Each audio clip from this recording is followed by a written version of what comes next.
For nearly an hour, the White House briefing room felt exactly like any other day. You and I saw the president delivering what was scheduled as a routine economic update, standing at the podium with the American and Canadian flags framed perfectly behind his shoulders. Every single seat in the International Press Gallery was filled. Notebooks were open, cameras were rolling, just the usual Washington hum. Then, everything changed. He didn't trip over his stats. He didn't even mess up a single trade figure or correct himself. There was no diplomatic frustration here. He didn't let even a hint of emotion slip through. Instead, he stared straight into the lens and called the Canadian Prime Minister a liar. Right there, in front of those flags and those reporters. Not just once, 5 times in one statement. That word landed every time with the same blunt force liar. He accused Mark Carney of lying about trade stats, the deficit, and everything America has done for Canada. He even attacked the heart of the relationship. There was no softening, no diplomatic filter, and absolutely nothing was voiced off the record. This was the President of the United States, inside the White House. He was in the briefing room, using the crudest word in politics to describe an allied leader during what should have been a mundane economic address. The room went dead silent for a moment that felt like an eternity. Reporters traded looks, producers were buzzing into headsets, and up in Ottawa, Prime Minister Mark Carney was tuned in. What happened next has become, in just under a week, a global sensation. It is the most analyzed and devastating diplomatic counterpunch we have seen in modern memory. But here is the detail that sets this apart from every other political insult we have seen. It goes beyond the usual outrage cycle that has flooded American politics for the last 10 years. Carney's response was not a grand speech or a press conference. It didn't involve graphs, experts, or even a point-by-point breakdown of those claims. It lasted just 30 seconds. In a world of hour-long cable news specials, that is nothing. Amidst thousand-word threads and non-stop political chatter, the man accused of lying by the most powerful person on earth replied in less time than it takes for a single traffic light to change colors. And those 30 seconds achieved what no lengthy rebuttal ever could. They left Washington, not Ottawa, desperately searching for an answer. Now, the president's own press corps is asking questions that simply have no safe answer. They have introduced a single word into the global political vocabulary, one that has been translated into 46 languages and shared hundreds of millions of times. That word is mirror. To understand why 30 seconds was not just enough, but perfect. Stick with me, because to see why it worked, we have to look at the original accusation. This wasn't some vague attack. The president stood at that podium and explicitly claimed Carney lied about trade numbers. He lied about the deficit, about American aid, and about who really needs whom in this relationship. The main charge was that Carney had totally misrepresented the trade balance between our two nations. The president claimed he made up or twisted data to make Canada look stronger than it actually is. That was the charge. That was the crime, supposedly lying about economic statistics. Now, this is where the story takes a sharp turn. The data that Carney had cited in his statements, those exact numbers the president called lies, they actually came from 3 sources: the United States Bureau of Economic Analysis, the United States International Trade Commission, and the Department of Commerce, not agencies from the Canadian government, not some biased think tank or academic estimate. We are talking about official data, published, taxpayer-funded data from the United States government. Carney was just repeating what America's own agencies had reported. He didn't exaggerate. He didn't cherry-pick. He didn't even try to spin those numbers. He simply quoted the president's own government right back to him. And for that, he was called a liar 5 times in front of the whole world. The diplomatic community is reacting with a level of alarm we rarely see. Former ambassadors are calling this unprecedented in the post-war era, a total severance of good faith. Allied governments have issued very carefully worded statements. If we translate them into plain English, they say the president crossed a line that no Western leader has ever touched in living memory. France expressed grave concern, and Germany called the language used beneath the standards of the alliance. Japan just issued what many call its strongest rebuke to a sitting American president since the end of the Second World War. Today, you and I are looking at a crisis that wasn't just about Canada, but every global ally. If the American president publicly calls the Canadian leader a liar while ignoring official trade data, what stops him from doing the same to Germany or Japan? The very norms that make international diplomacy possible, the assumption of basic good faith, the understanding that disagreements are about interests and not personal integrity, those norms were shattered in a single press conference. Then, the entire world waited for Carney's response. Analysts, correspondents, and veteran commentators were all in total agreement. They expected something long, something dense, and something incredibly detailed. They expected a massive press conference featuring complex charts, source documents, and a panel of economists ready to validate every single figure. Some predicted economic retaliation. Others expected a diplomatic crisis, including recalled ambassadors and suspended working groups. The consensus was clear. A provocation this serious demanded a proportional response. And proportional meant substantial. Nobody saw 30 seconds coming. No one predicted a single sheet of paper in a plain room. No visual aids, no experts, none of the usual machinery behind modern political communications. Let's look at what actually happened. Behind the scenes, Carney's team had prepared the exact kind of detailed rebuttal everyone expected. 15 minutes of sourced, verified, and airtight arguments. It was backed by documentation from multiple agencies. It was thorough, it was factual. By any standard, it would have been a very effective response. Carney read it, set it down, and reportedly said something that has since defined this entire episode. If I need 15 minutes to prove I am not a liar, I have already lost. The truth does not need 15 minutes. His staff fought back, warning that being brief looked like having nothing to say. They said the world wanted a show of force and a demonstration of evidence. Carney just repeated, 30 seconds. He walked to the podium. The room in Ottawa was packed with every major outlet.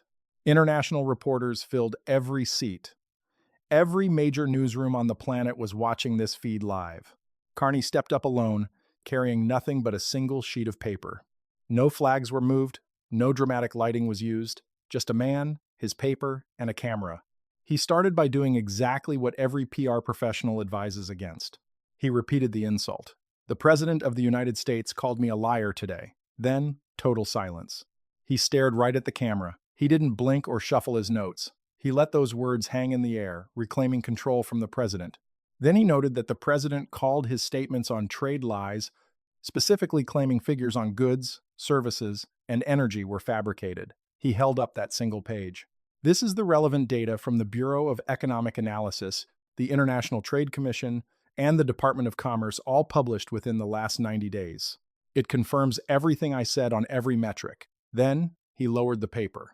Without raising his voice or making a single theatrical gesture, he delivered the lines we have all seen 1,000 times.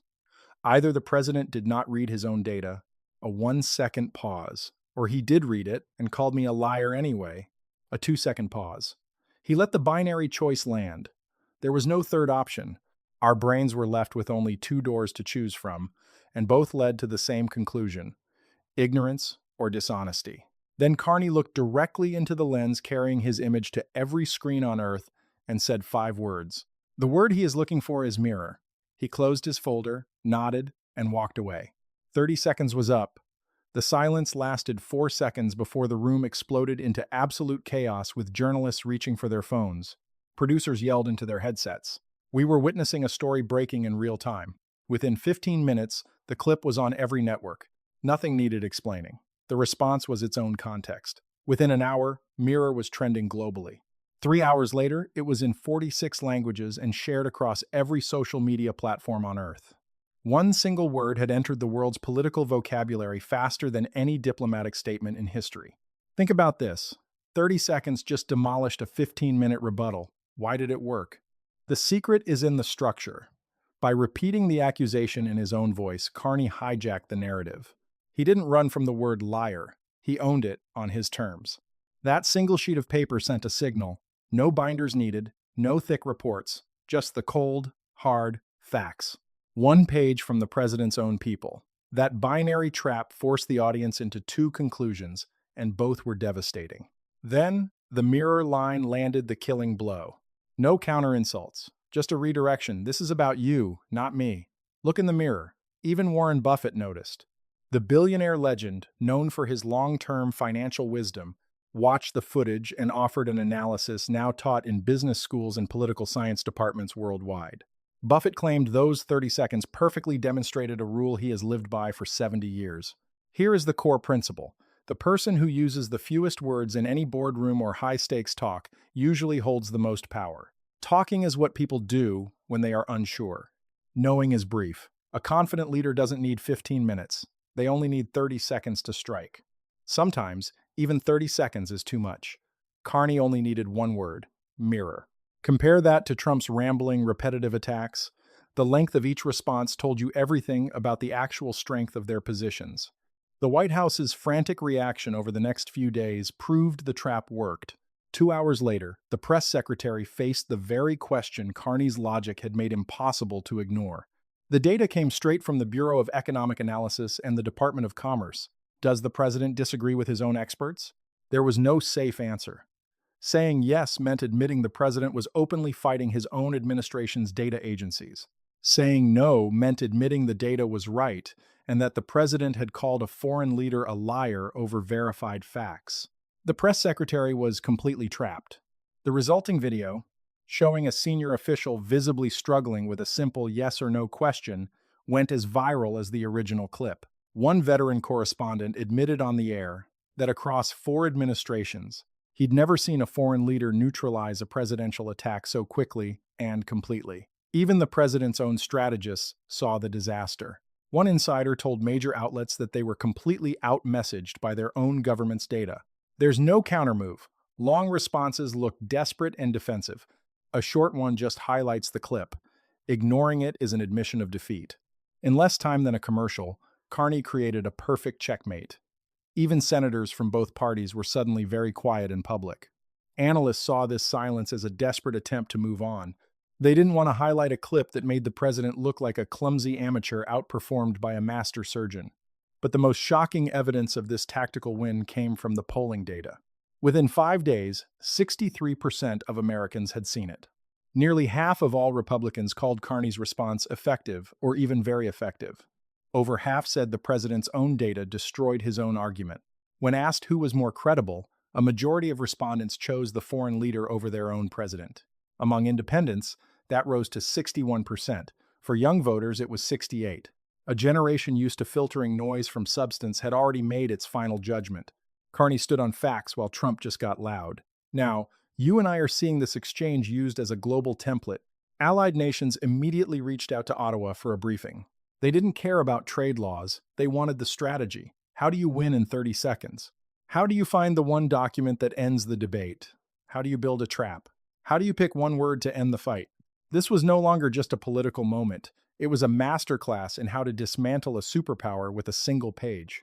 A European diplomat told the Financial Times that Canada just wrote the manual and it was only 30 seconds long.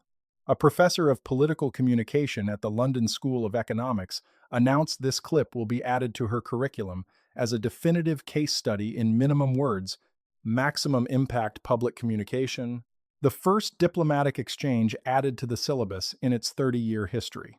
Let's look at where we stand together. The President of the United States called Canada's Prime Minister a liar 5 times in one single statement, accusing him of faking trade data that actually came from the President's own government agencies. Carney fired back with 30 seconds, 1 page, and 3 American government sources, an inescapable trap and 5 words Washington still cannot answer. The word he is looking for is mirror. Warren Buffett explained the principle here. The fewer words you need, the stronger your position actually is. Brevity is certainty made audible. The most powerful thing Carney said was everything he chose to leave out. Can the White House answer a 30-second clip that used American data to disprove an American accusation? If they could, why has every attempt since then only made the original clip go more viral? Can presidential credibility survive a viral replay of a foreign leader proving everything in just 30 seconds? Using one paper to show the president's own government disagreed with him? We are watching the answers unfold. But the deeper lesson reaching far beyond this trade war and these two leaders is already becoming clear. In a world drowning in noise, hours of cable commentary, and thousands of social media posts, the most powerful communication you and I see is the shortest. The most devastating argument is the one that does not even need to argue. And the leader who says the least is often the one who knows the most. Trump used the crudest word in politics, liar, expecting it to land like a bomb. Instead, it was a gift, giving Carney the chance to deliver 30 seconds that will be studied long after the accusation is forgotten. He expected that one word to put Carney on the defensive. Instead, it put the White House on defense against its very own data deployed in 30 seconds by a man called a liar who proved with 1 page he was not. He thought volume meant power. He thought repetition was persuasion. He thought saying liar 5 times would somehow make it 5 times more true. Instead, he learned the lesson Buffett has practiced for 7 decades. The most powerful voice in any room is the quietest one that is actually right. Mark Carney gave the world 5 words that will define this chapter of our political history. 5 words that answered a sledgehammer with a scalpel, needing no follow up and no clarification. Words that have not been answered because the only answer is the one the words themselves demand. The word he is looking for is mirror. Make sure to hit that bell and subscribe for daily updates.